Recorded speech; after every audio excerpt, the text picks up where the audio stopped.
Hi, this is Dr. Gregory Sadler. I'm a professor of philosophy and the president and founder of an educational consulting company called Reason.io, where we put philosophy into practice. I've studied and taught philosophy for over 20 years, and I find that many people run into difficulties reading classic philosophical texts. Sometimes it's the way things are said or how the text is structured. But the concepts themselves are not always that complicated, and that's where I come in. To help students and lifelong learners, I've been producing longer lecture videos and posting them to YouTube. Many viewers say they find them useful. What you're currently watching is part of a new series of shorter videos, each of them focused on one core concept from an important philosophical text. I hope you find it useful as well.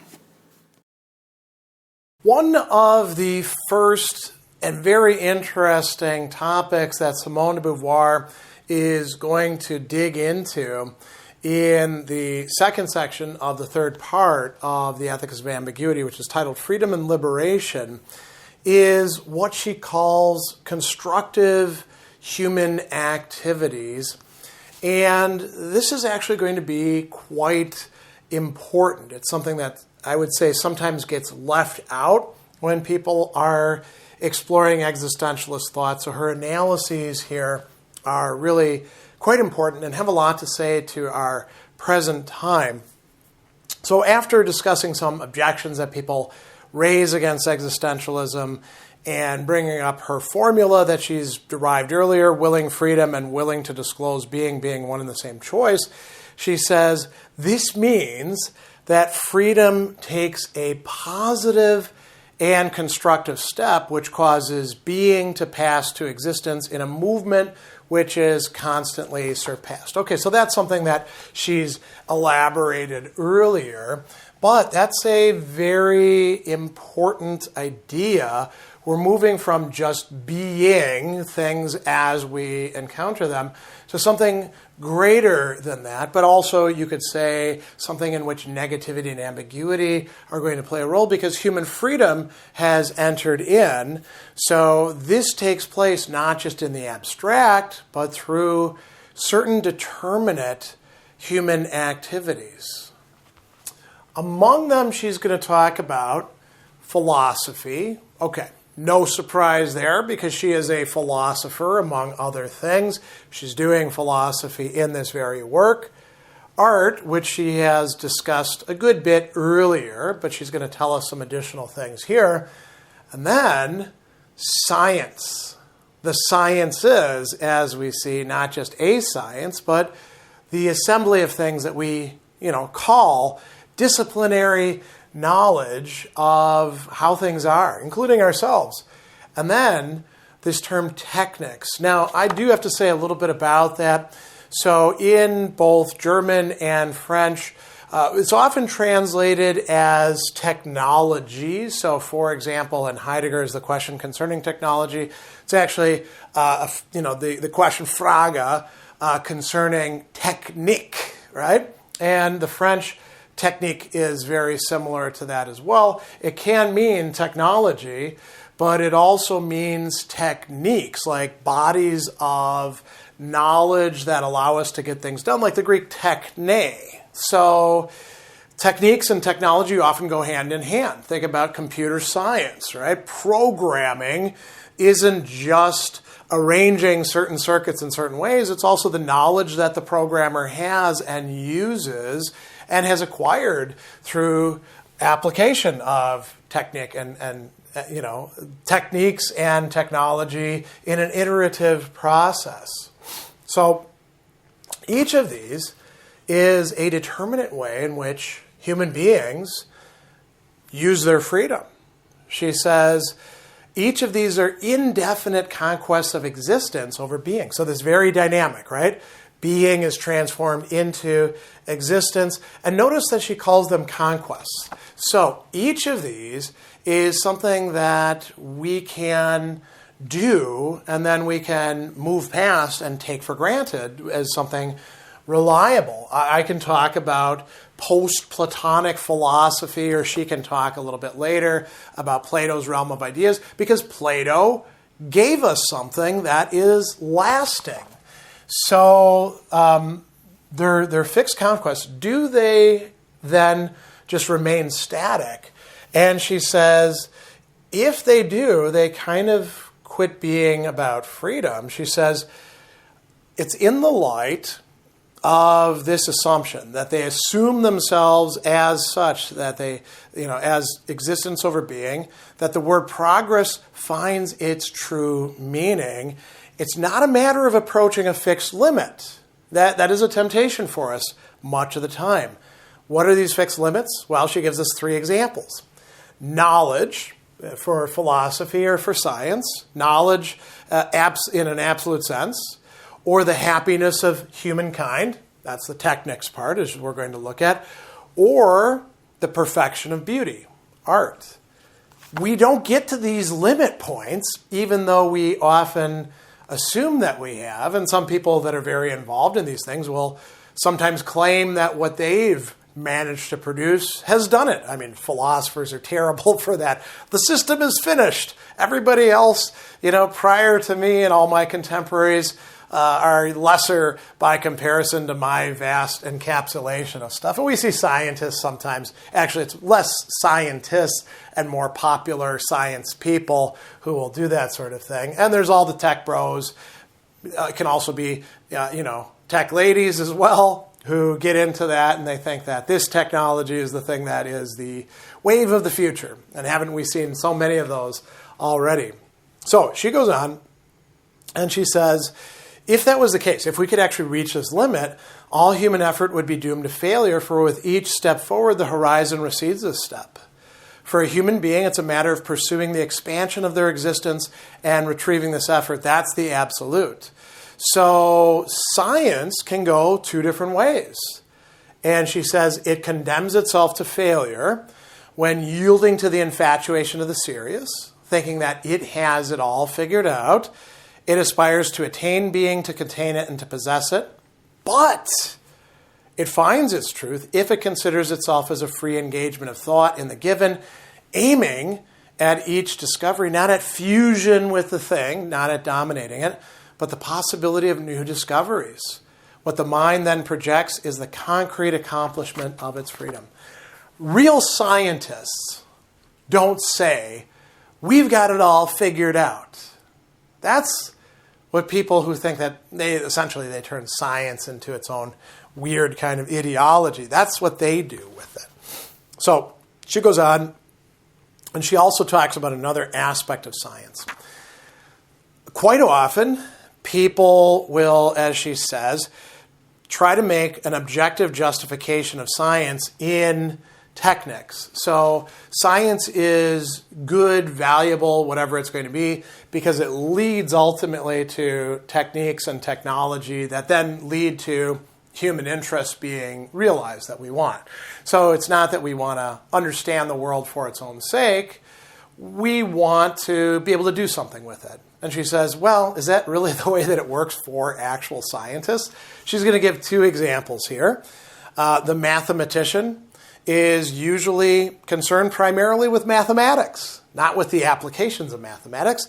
The physicist is concerned primarily with advancing physics, not with the applications of it. And if you ask them, hey, what's that good for? They sometimes get a little puzzled and they're like, here's the knowledge. Here's what we figured out. Isn't that good enough for you? And then, people come along and they're like, no, it's not good enough. And by the way, a little bit of digression here. So, here in the States, we use this acronym STEM, which stands for science, technology, engineering, mathematics. These are very, very different fields. And we say, colleges and universities are favoring STEM over the humanities. All you really need to do is go to the many colleges and universities that are around, and you'll realize that STEM is not one homogeneous mindset or anything like that. One of the great ways you can tell where the priorities are for these institutions is look to see what the classroom buildings are like. What will you find at a lot of places? The humanities places will be kind of run down by comparison to nursing or the business department or the law school if they have one. But what you're also going to find, just as dilapidated, just as underfunded are the sciences and mathematics by comparison to the bright, new, beautiful engineering building and technology buildings. STEM is not one single sphere, right? So, very often we're trying to find our justification. Well, we need to study mathematics so that you can go on and do computer science, so that you can make the next best app, which will then transform our way of life, right? Nobody's saying, study mathematics because mathematics is a really cool thing that helps us understand what numbers are and how they work, kind of. Going on from this, she's going to talk about technics. Technics aren't justified either, she says. Even though people often do this, technics is not objectively justified if it sets up as absolute goals the saving of time and work which it enables us to realize and the comfort and luxury which it enables to have access to.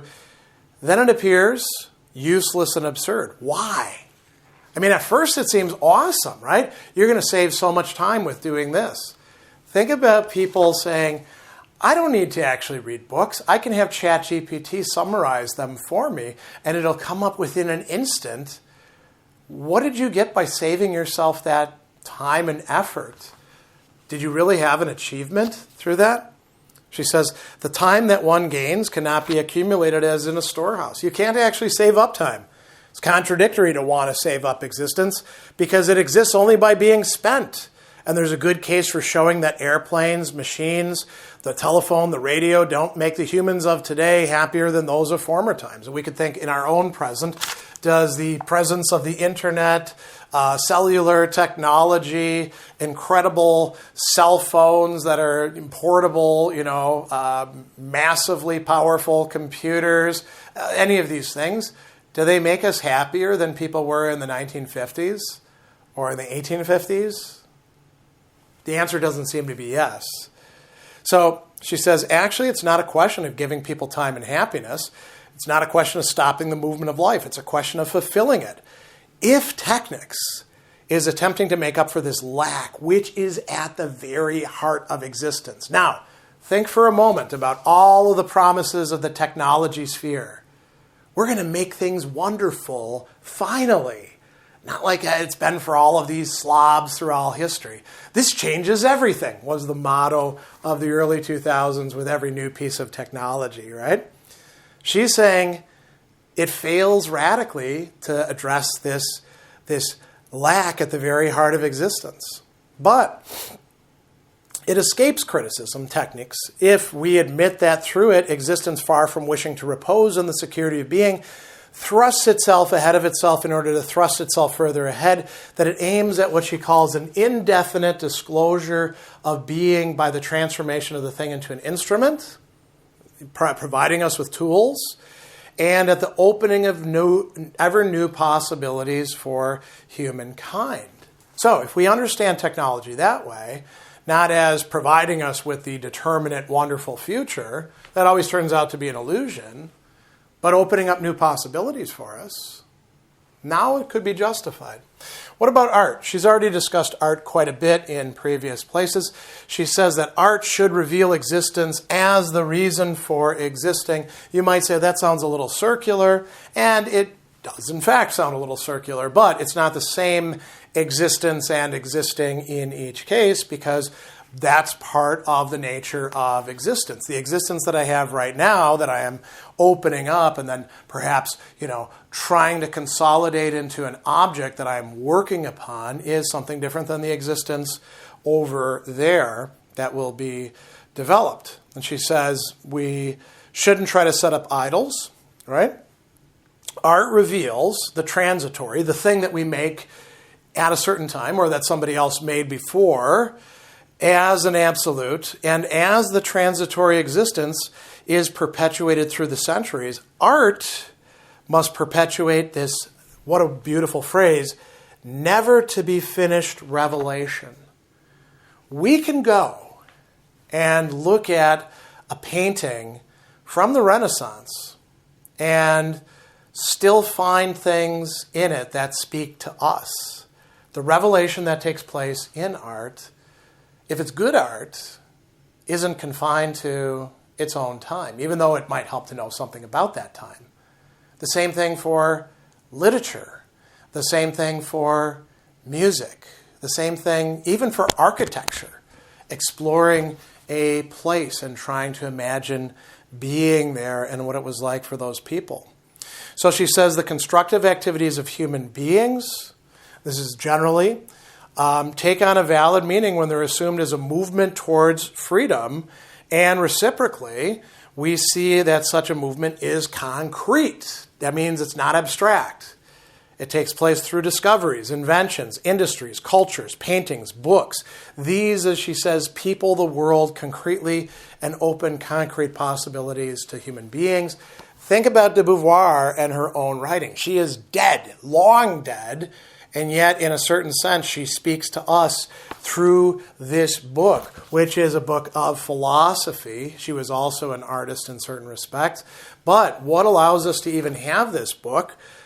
Inventions, industries, culture, right? Somebody had to actually print this. This is available to us. It could be available to you in an online format as well through a new invention that we call the internet.